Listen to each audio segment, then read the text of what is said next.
51 लाख रुपए के jewellery shop से सोना चांदी लूट कांड के मास्टरमाइंड का पुलिस ने किया इनकाउंटर। पुलिस अभिरक्षा से भागने के यानी कि फरार होने के फिराक में था कुख्यात मास्टरमाइंड, जिसमें पुलिस ने जवाबी कार्रवाई में किया इनकाउंटर, मार दिया पैर में 2 गोली।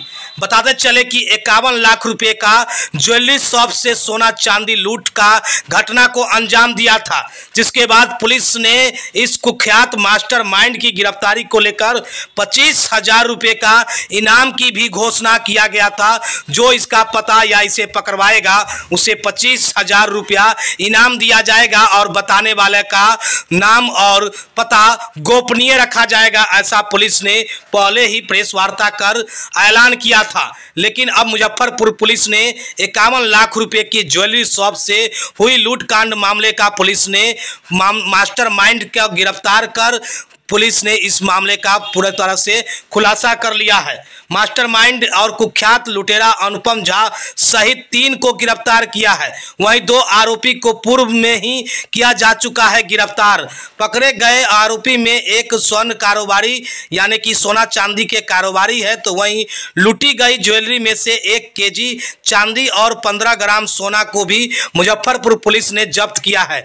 मामले की जानकारी एसएसपी राकेश कुमार ने प्रेस वार्ता कर दिया है। लूट की घटना को अंजाम देने के बाद जम्मू कश्मीर के कटरा में छिपकर रह रहा था बदमाश, यानी कि कांड को अंजाम देने के बाद जम्मू कश्मीर के कटरा में छिप करके बदमाश वहीं रह रहा था। कई बड़े मामले के आरोपी भी है ये कुख्यात बदमाश अनुपम झा, जिस पर 25,000 रुपये का पुलिस ने घोषणा किया था।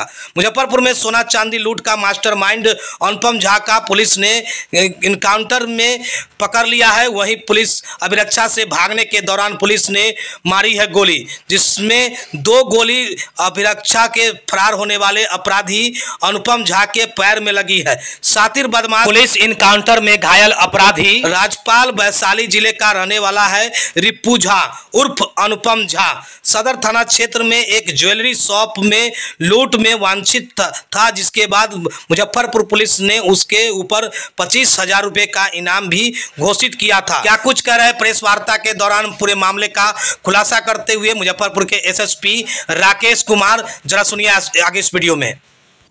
10 अप्रैल 2024 को सदर थाना के अंतर्गत एक ज्वेलरी शॉप है कोलकाता ज्वेलर्स, उसमें दिन में 3 अपराध कर्मियों के द्वारा लूटपाट की घटना को अंजाम दिया गया था, जिसमें काफ़ी ज्वेलरी आइटम्स उनके द्वारा लूट के ले जाए गए थे। इसी घटना के आलोक में एक SIT बनाई गई थी, जो सिटी SP उनके नेतृत्व में बनाई गई थी, और DSP टाउन 2 और ASP टाउन और हम लोगों की जो DIU की टीम है और सदर थाने की टीम इसमें लगातार होमवर्क कर रही थी। और इस इन्वेस्टिगेशन के लिए हम लोगों ने पूरे शहर में लगभग 200 से ज़्यादा जो कैमरे हैं CCTV उन पर काम किया, और फाइनली एक जगह CCTV हम लोग की एक लोकेशन कैद हुई, जिस गली में लगभग 12:15 बजे एक बाइक पर, जो कि येलो कलर की बाइक थी, जो घटनास्थल में प्रयुक्त हुई थी, उसमें 2 अपराधकर्मी एक गली में जाते हुए दिखाई देते हैं, और उसके 15 मिनट बाद में सेम गली से 3 अपराधकर्मी वापस आते हुए दिखाई देते हैं। हम लोगों ने इस आधार पर उस एरिया को चिन्हित किया, उस एरिया में होमवर्क करके घर को चिन्हित किया, उस घर में रेड की गई, और उसमें से फिर उस दौरान 2 व्यक्तियों की गिरफ्तारी की गई, जिसमें से एक का नाम विकास झा है और दूसरे अपराधकर्मी का नाम अरविंद कुमार है। इन लोगों से पूछताछ के दौरान इन लोगों ने अपनी संलिप्तता को स्वीकार किया, और इस घटना में जो अन्य 3 अपराधकर्मी थे जो घटनास्थल पर आए थे उनके बारे में जानकारी दी। फिर टीम उस इनपुट के आधार पर लगातार काम कर रही थी। इसी बीच इनपुट प्राप्त हुआ कि इसका जो मुख्य अपराधकर्मी है, जिसका नाम अनुपम झा है, उस रिप्पू झा, जो वैशाली के राजा पाकड़ के रहने वाले हैं और काफ़ी कुख्यात अपराधकर्मी हैं, और गोल्ड लूट के इन्होंने अन्य राज्यों में बहुत बड़ी बड़ी घटनाओं को अंजाम दिया है। उनकी लोकेशन जम्मू कश्मीर में कटरा के आसपास है। टीम वहाँ गई, कटरा के पास से इनको डिटेन किया गया और पूछताछ के लिए वहाँ से लाया गया। रास्ते में इनसे इंटरोगेशन हुआ, इन्होंने अपना अपराध स्वीकारा और बताया कि जो अन्य साथी हैं वो वाराणसी में हैं, और जो भी लूटे हुए ज्वेलरी आइटम्स वो वाराणसी में रखे हुए हैं। टीम ने बनारस में रेड की, लेकिन जो उनके 2 अन्य साथी थे वो तो भागने में सफल रहे, लेकिन एक ज्वेलर है जिन्होंने इस माल को परचेज किया था, उनकी भी गिरफ्तारी की गई, जिसका नाम मनीष सेठ है। इसके अलावा एक जय हिंद मौर्य नामक एक अपराध कर्मी है जो उत्तर प्रदेश जौनपुर के रहने वाले हैं। वो बिचौलिए की भूमिका में थे और उन्हीं का ही एक वहाँ पे फार्म हाउस है जिसमें बैठ के इस पूरी योजना को अंजाम दिया गया था। तो इस प्रकार से इस पूरी घटनाक्रम में अभी तक हम लोगों ने 5 लोगों की गिरफ्तारी की है और जो लूटा हुआ ज्वेलरी आइटम था उसमें से लगभग 1 kg चांदी और 15 ग्राम गोल्ड है, उसको हम लोगों ने रिकवर किया है। 2 अपराधकर्मी इसमें अभी भी फरार हैं जिनकी गिरफ्तारी के लिए हम लोग प्रयास कर रहे हैं। कल देर रात्रि में जब इन सारे अपराधकर्मियों को जिला लाया जा रहा था बनारस से, तो उसी क्रम में आज सुबह 4 बजे जो मुख्य अपराधकर्मी अनुपम झा, इन्होंने 4 बजे शौच के बहाने से गाड़ी से उतरे और हम लोग के पुलिस पदाधिकारी उनके बगल में खड़े थे। उनके द्वारा पुलिस पदाधिकारी को धक्का दिया गया और धक्का दे के जमीन में जब वो गिर गए तो उनका पिस्टल निकाल के पुलिस के ऊपर फायरिंग करते हुए भागने की कोशिश करने लगे।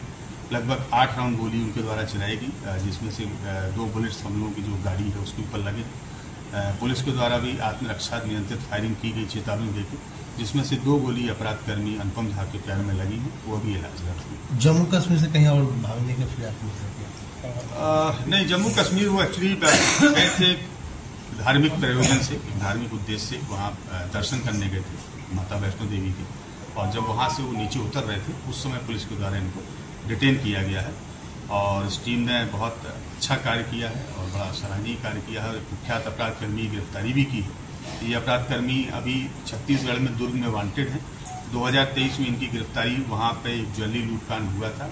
अमलेश्वर सर्राफ थे उनकी दुकान पे और गोलीबारी के दौरान उनकी हत्या भी इनके द्वारा कर दी गई थी, इनकी टीम के द्वारा। और जब इनकी गिरफ्तारी की गई तो ये हॉस्पिटल में एडमिट हो गए बहाना बना के, और हॉस्पिटल में इनके सहयोगी लोग आए जिनके द्वारा वहाँ फायरिंग की गई और हॉस्पिटल के कर्मियों को और वहाँ के पुलिसकर्मी जो ड्यूटी पर थे उनको बंधक बना के एक कमरे में बंद कर दिया गया और इनको लेकर भागने में वो लोग सफल हो गए।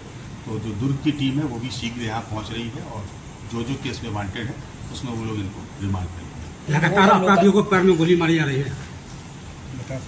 देखिए, अपराधी अगर भागता है या और जब भागने के क्रम में पुलिस के ऊपर फायरिंग करता है तो पुलिस आत्मनियंत्रित आत्मरक्षा गोली चलाती है और हम लोगों को ट्रेनिंग इस चीज़ की दी जाती है कि अगर जब भी कभी फायरिंग करनी है तो वैसे पार्ट पे की जाए जिससे कम से कम इंजरी हो, और इसीलिए पैर को ही टारगेट किया जाता है। इन लोगों का लोकल कनेक्शन भी है क्या?